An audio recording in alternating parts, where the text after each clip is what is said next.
So many questions. I'm gonna try to hit as many as I can in one video, starting with the mill that we use. It's a Mockmill 200. They have several different options. I know there's other brands. This is the one that we chose. It has the adjustable on the side here to where you can go from super fine all the way to really coarse. These stones themselves are adjustable, so over time as they kind of wear down, you can readjust those so that you have the same flour again and again.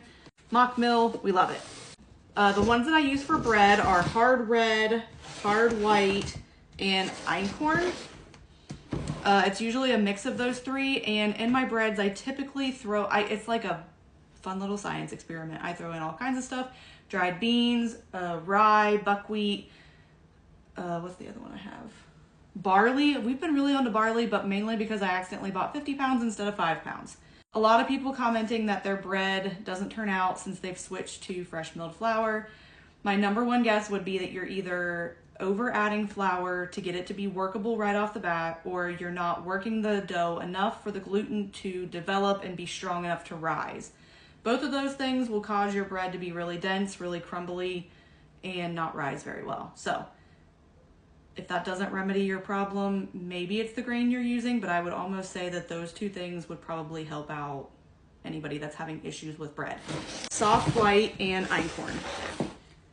These are the two main ones that I've been using for baked goods like cookies, cakes, pancakes, anything that uses baking soda, baking powder to help it rise. You're gonna want something lower in gluten. The other two are higher in gluten, which makes them better for bread.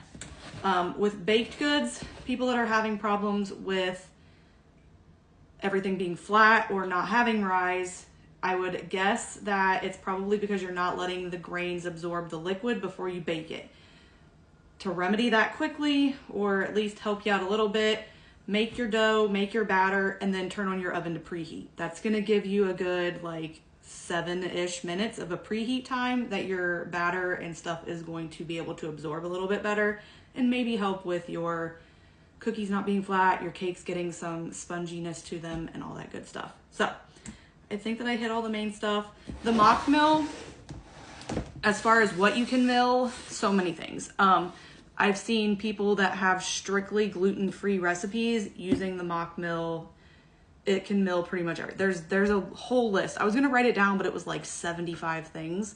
So if you're interested in that, their website has an entire list of everything that you can mill. Oh, where we get our grains.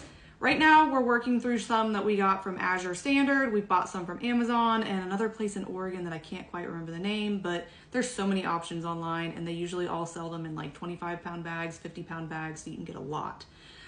That was another question. How much does 50 pounds make? 50 pounds of grain makes 50 pounds of flour. It doesn't go anywhere. It's still the same amount. We don't sift anything out, so it's the same. What goes in is the same as what goes out, basically.